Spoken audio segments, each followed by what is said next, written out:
but the fact that I was delaying my wedding, Yeah, was that's it too busy at work? Like, well, hello, is that not a sign? Like, hang on a minute, you are too busy at work to get married this year again.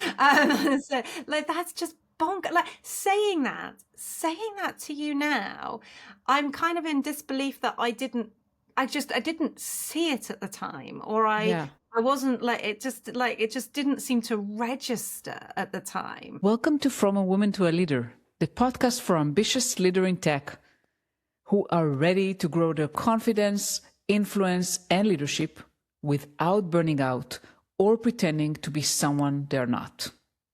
I'm your host, Limor Bergman-Gross.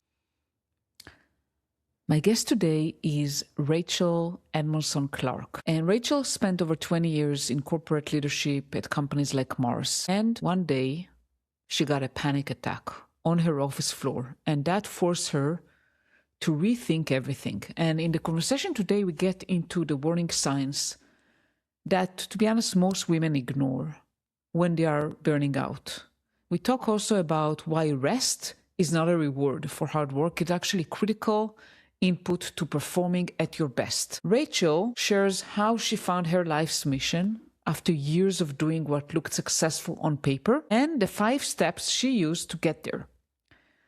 So if you ever told yourself, I just need to get through this week, if you've ever been the first one in and the last one out in the office and wondered why it still wasn't enough, this episode is for you.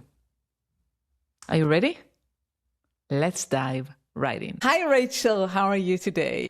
Limor, I'm so pleased to be here with you, and I'm doing great, thank you. Wonderful. I'm fine. Yeah. And we're going to talk about today. I think it's very exciting, like to find your purpose and all of that. But before we go into your steps about finding your purpose, tell us a little bit. You shared with me how your mom was a role model for you. So tell us a little bit about your mom. Just mum. My mum ran her own hair and beauty salons, and I worked with her in those salons between the age of 12 and 21, basically to earn my pocket money as a child as I was growing. Yeah.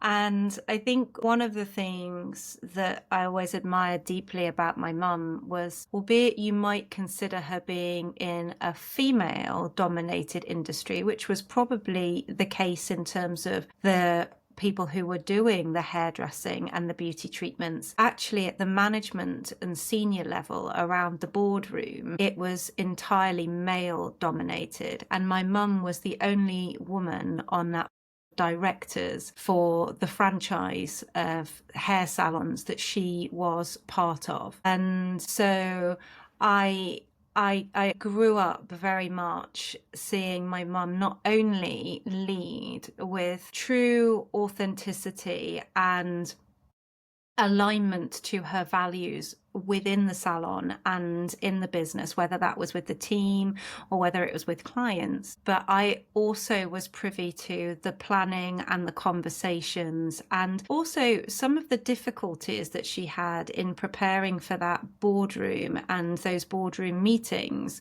Yeah. Where she would be in a very male-dominated environment, because this is going back to the 80s and 90s. So I have an immense amount of admiration and respect for my mum in terms of what she did and how she led. Wonderful. And you talked about authenticity. So what's maybe 1 or 2 things you remember from your mom and how she led? Obviously in the times, even today, I think it still applies, but definitely the 80s and 90s, like being a woman in a boardroom, like that's not something you see very often. No. And there were some big shoulder pads back then. Let's not forget that. Yeah, I remember those. I'm old enough to remember those. Well, my mum, I think, she was kind and very fair, but she also, am I allowed to say a naughty word? Please, why not?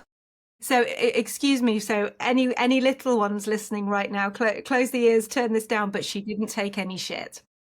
Yeah. whether that was from the team or from clients. And, because there were times, I think, when people would try to push her, and she was very, very good at being firm, fair, kind, but also maintaining the boundaries. Wonderful. So this is wonderful. To be honest, I'm also proud of my mom because she didn't take shit from anyone either. I think there might be interesting to get them together. Yeah. And I think it's like you can be nice and still be assertive and know where to put the boundaries. It doesn't have to be either or. And I think this is where we struggle a lot of times. We do, don't we? And I know that in my own personal development journey, I've really struggled with this. And, to some extent, you want to please your clients and look after the people that you are working with and who are working for you or who you're working for. And sometimes I think we're in very much of a hurry to please others, opposed to actually just maybe asking a question, as something as simple as somebody asks a request of us, and instead of going, oh yes, I'll get that straight to you, well, when would you need that by? Yeah. Just as simple as that. I Just don't a need simple question. Tuesday. Oh right, I was going to do it like now. The other reflection I'm just having as chatting about this now is even things like on social media or on WhatsApp channels, all these different communication lines we have these days. I think there can be a temptation to think, oh, someone's seen that I've read that, I've got to get back to them really quickly. It's like, and it occasionally challenges me, but I'm really pleased to say that really on the whole, it doesn't. And, Yeah. and I know that I can take a breath, and that's also okay. Like, I understand people are busy. I'll mark that message as unread and I'll come back to it. So there can be a real immediacy with things, can't there, at the moment? And we sometimes then we lose a bit of those boundaries that protect our own energy if we're not careful. For sure. Fun story. My husband is very too responsive in WhatsApp in general. That's his. And I'm not. I'm like, okay, I'm putting my phone aside when I'm busy something. I'm in deep work. I don't even pay attention to the WhatsApp. And a lot of times he's like really mad. Are you going to answer me? And it's like, I think this is because as a society, we got used to this always on, being responsive immediately. And as you said, Richard, you really don't. You don't have to respond immediately, and you have to set the boundaries. And I would even say set expectations, right? I mean, if you work with someone, and it happens a lot, and also for me and also for women that I coach, that the manager maybe expect you to be always responsive immediately because maybe that's how they are. Yeah. And you have to rather set expectations. Yeah, if it's not super urgent, I'm going to respond to you, later today, or maybe in a few hours, or maybe depending on, the relationship and what's required for the job.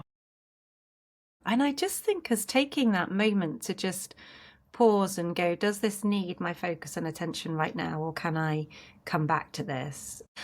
I don't know about you, but I don't even have notifications on my phone apart from a couple of channels which are for my private clients and my family, and that's my immediate family, and that's it.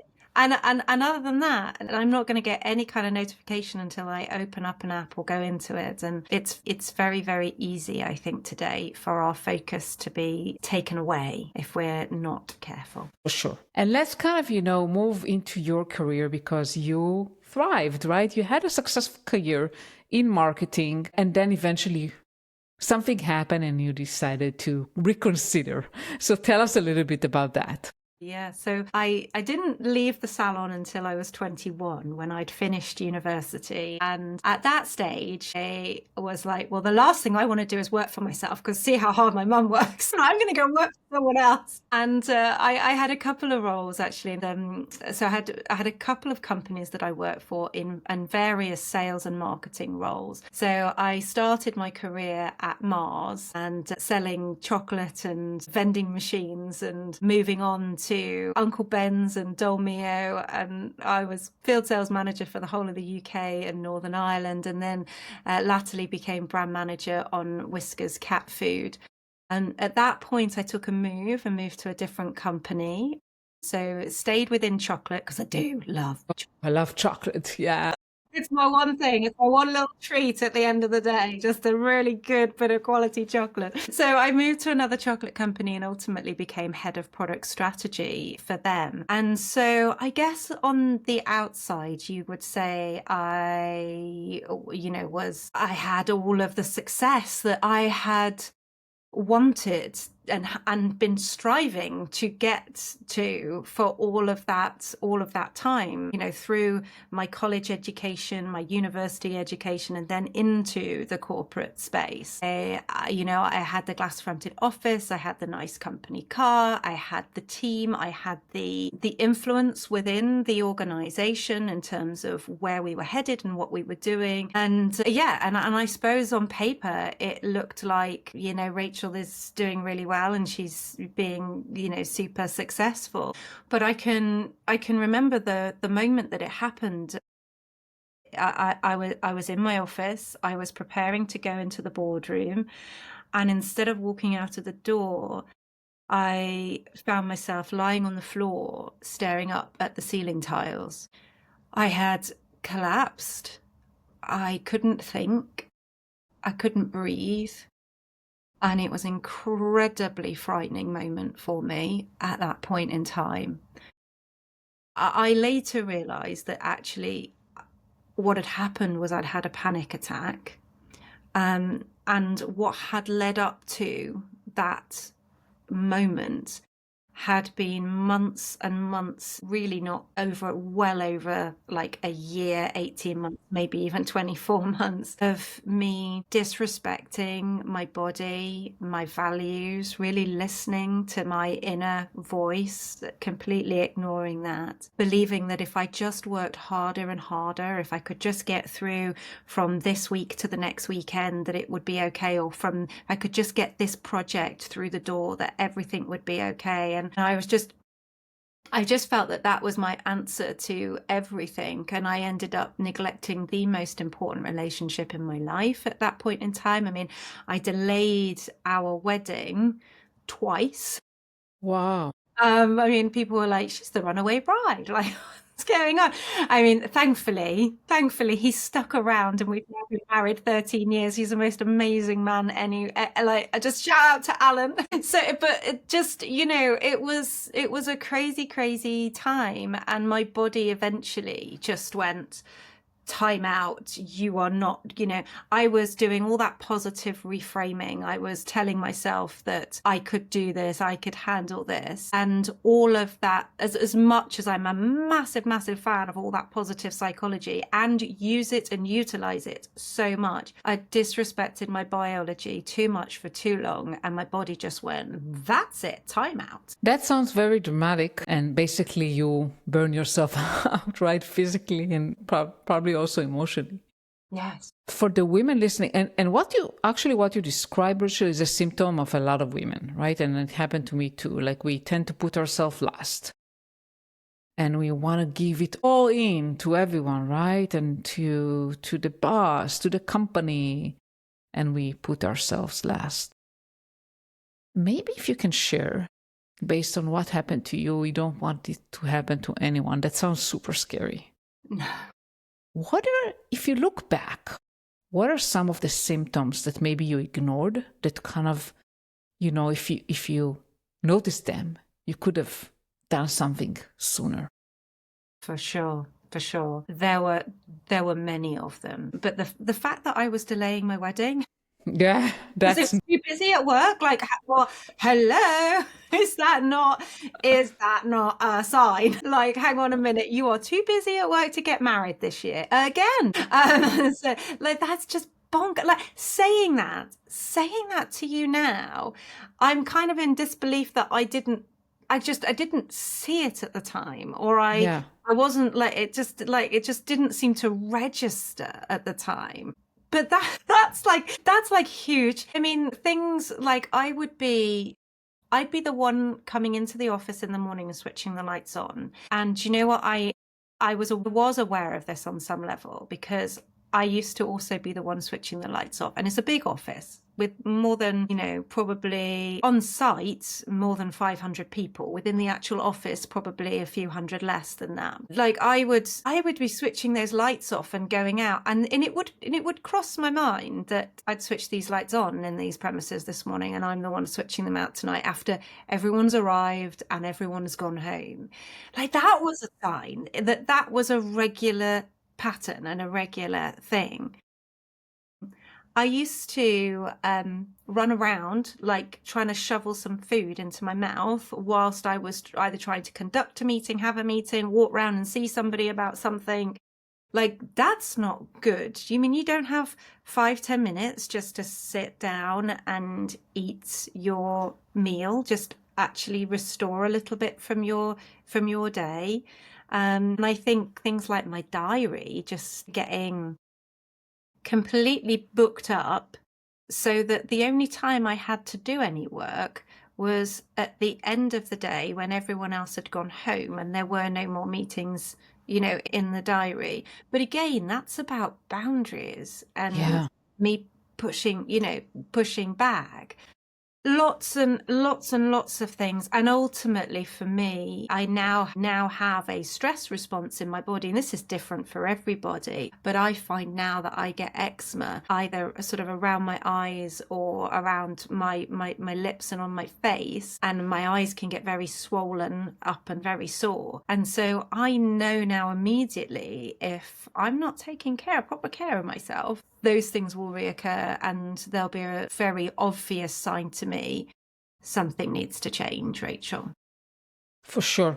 And definitely I would say that kind of relates to what we said earlier, that putting boundaries is so important, right? Setting boundaries. Because if your calendar is back to back to back and you have to stay after everyone else gone home to actually do something, to do your work that you're supposed to do during the day, it means that you're prioritizing everyone else before the actual work that you need to do. And you need to figure out how to set boundaries and have this time during the day. And, this is the absurd thing, Rachel, that I hear a lot of women, And also I faced it too. You're appreciated less, actually, by doing that. A lot of times we tend to think that if we work so hard, it will be more appreciated. But actually it's the opposite. When you set boundaries and it's clear what you can or cannot do, people will appreciate you more. What are your thoughts on that? Yeah. Yes. And the biggest lesson that I've learned is that rest and restoration are not the reward for hard work. They are a critical input to you being able to show up and perform at your best. So actually, if we really care about doing a good job, about serving other people well, about contributing in a meaningful way, then you must prioritize that rest and restoration. Otherwise, we don't have a cup to be able to pour from. Absolutely. And this is also a message to employers out there. You need to give your employees time to recharge. I used to have a manager that was proud that they never took time off, and their wife, his wife, she forced me to take Christmas break.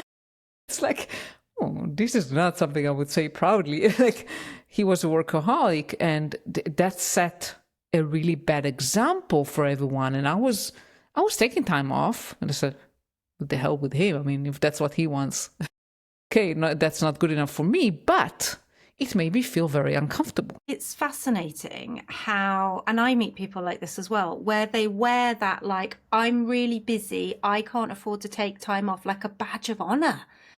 It's, so that this somehow makes me really good. Actually, no, it doesn't. Over the last 3 years, I have been working with Professor Chris Beady. He is Professor of Evolutionary Anthropology, Cognition and Neuroscience at Oxford and Kent Universities here in the UK. And he's been studying for the last 25, 30 years this relationship between mood and emotion and sustainable high performance.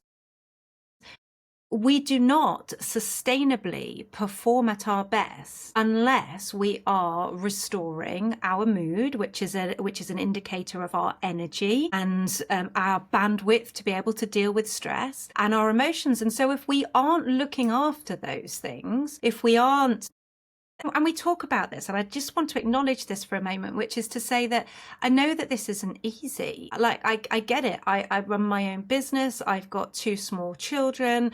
Their birthdays are coming up as well as Christmas, which is why I maybe alluded to the fact that I'm a little bit tired. Yeah. At the beginning of this. But if we don't integrate restoration, and we don't charge our own batteries up and find ways of integrating that into our day, then to expect ourselves, or anyone else for that matter, to perform well, to be able to deal with others with empathy and trust and build cultures of psychological safety, and to be creative and innovative and solve problems, it's just bonkers. You can't do it. And it's the relationship between these things, between, kind of, and our mood, our energy, our emotions, that's clinically, you can draw a line between it in terms of being clinically predictive. These are measures that can be clinically predictive of our mental health and our performance. So if we're going to perform well, it's absolutely critical that we pay attention to these things. And the only thing that I suppose in hindsight I'm sorry for is I did not role model that well in my role when I was in that senior leadership role. I role model it much better now. Definitely. And let's talk about the shift that you made, because that kind of traumatic incident led you to make a big change in your life. So tell us a little bit about that. Sure. Well, so it was sometime after I collapsed on the office floor. I was getting ready for work one morning, and I was in the shower, and I remember it was like there was a whisper on my heart, and it wasn't the first time I had heard this whisper, but it was the first time I turned to it. And I turned to this whisper and I said to it, "What are you trying to say? What are you trying to tell me?" And albeit the answer wasn't super clear, it was clear enough that I knew it was trying to tell me that that this wasn't right for me, that this career, this job, what I was doing, that I was somehow made for more than this, and this wasn't the right path. And so I got out of the shower, and as my foot touched the bath mat, I made a decision in that moment that I didn't want to have a job or a career anymore, but I wanted to have a life's mission, something that I could jump out of bed for every single day for the rest of my life and know that I was doing the work of, like my soul's work. Yeah. And I had no idea how to do that. Okay. Yeah, great, Rachel, but how the hell? But it didn't matter that I didn't know how to find that. What mattered was that was the decision that I had made. And I spent the next 3 years really exploring with excitement and possibility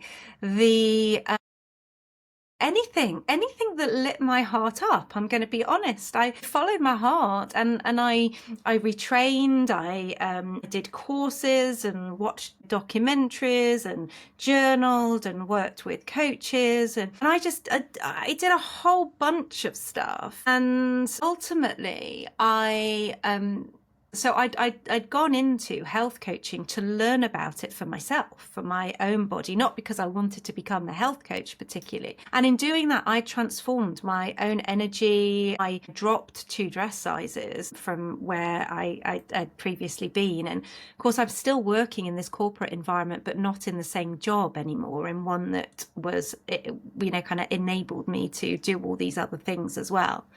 And everyone at work started noticing. And they were like, Rachel, like, what are you doing? Because I want some of what you've got. And I ended up coaching, health coaching, and I was fully booked on a part-time basis in the evenings and weekends when I wasn't at work. Not so much so that I burnt out. It was all good. It was all good. And I can remember thinking, well, how do I move from this very secure corporate job with the car and the pension and the healthcare and the salary? How do I move from that to go and do more of this? I thought, well, I'll never, how can I work this out? And I got a career coach at the time. I remember her saying to me one day, she said, do you think you would ever get the opportunity to take a package, like to your role to be redundant and be able to leave? And I said, no, I don't think so. I can't imagine that happening. And sure enough, a few months later, I got called into a meeting with the HR representative and my line manager, and looking at me with very solemn faces. Rachel, we're really, sorry to share that the structure of the company is going to be changing and evolving, and your role's not going to exist in the same capacity. Whilst we'd love you to stay and do this other role, we also understand if it's not for you. Well, as you can imagine, I was like, I had to contain myself because I was so excited. You want to sort of, yes, thank you. Ran out into the car park and did a little dance. I had to contain myself in the moment. Very serious, very serious. But I couldn't believe it. It was like, oh my goodness, this is it. This is my opportunity.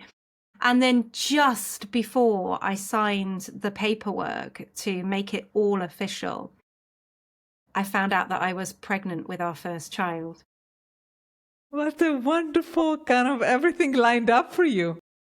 Well, I don't know. Yes, it was. In a way, I was going, hang on a minute, how am I going to build a business at the same time as having a newborn baby? So it was almost like, and I think this can happen sometimes, it was life really, truly testing me. Like, okay, you've said you want this. Here's the opportunity. Now, do you really, Rachel? Do you really want this? And that was, so my eldest son, he's going to be 10 in January. So that was January 10 years ago. So that was over 10 years ago. What's his birthday? 7th of January. Wow, I'm 6. So one day after me. Very close. Oh gosh. Yes. So I think the path ahead of us is not always clear. Yeah. But the courageous thing to do is to take the first step anyway, and to trust that more and more of the path will present itself and will show itself. I just think you have to, fear doesn't necessarily go away, of course. But we can build our courage and take those steps anyway. Yeah, wow, this is a very inspiring story. So how did you build it? I mean, you got a package, obviously, you were pregnant, you left everything you knew. So what kind of helped you for those women maybe considering doing something similar? I know how it's hard because I've done that too. What helped you? Like, I need a lot of help. Let's be honest. No, genuinely. So I do have, and I am incredibly fortunate to have a very, as we've already heard, a very kind and supportive husband. Yes, we heard. Goodness gracious. And I've also invested massively in my own growth and development. I think, I've loosely mentioned that through this story as well. So for me, for the last years or more, I've always had some form of coaching, mentoring, support from people who I trust and with whom I can get really clear about my goals and my outcomes, where I'm headed, what's most important to me. And that, will hold me accountable, that will keep me on track, and that will, support me, because we all have, I think, our own, our own things that we're working through, whether that's, limiting beliefs, whether that's, different parts of us that get pulled, like we feel we get pulled in different directions. And yeah, so just I've always had really good people around me. But I think if I was going to say one of the things that I did it's actually during COVID. So I took a step back and I really thought about what was it over those 3 years that enabled me to discover my soul's contract, my purpose, and to find that work that was deeply fulfilling for me. Mm-hmm. And there was 5 steps that I kind of came up with. So would that be useful to share now? Sure, why not? Yeah, okay.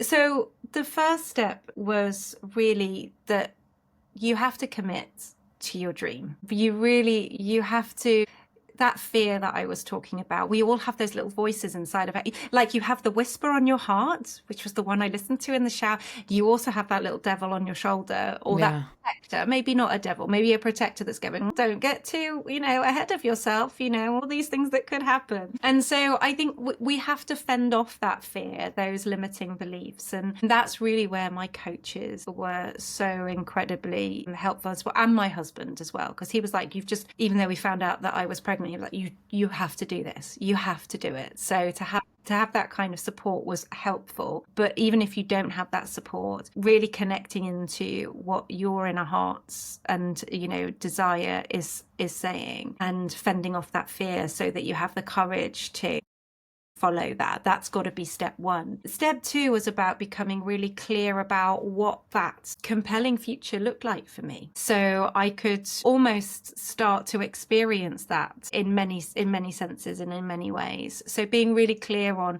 what I was headed towards. And then I was exploring, just like with excitement and possibility, what could lead me to that outcome.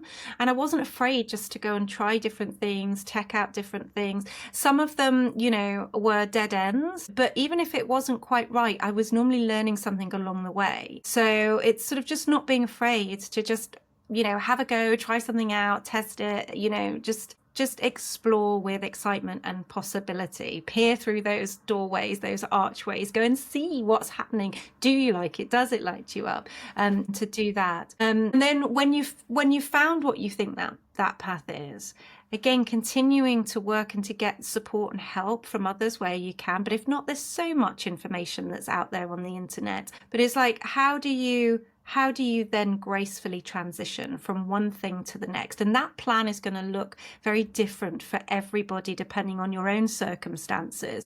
But it's about building that bridge between where you are and where you want to be in a way that you can confidently waltz over that bridge to the other side.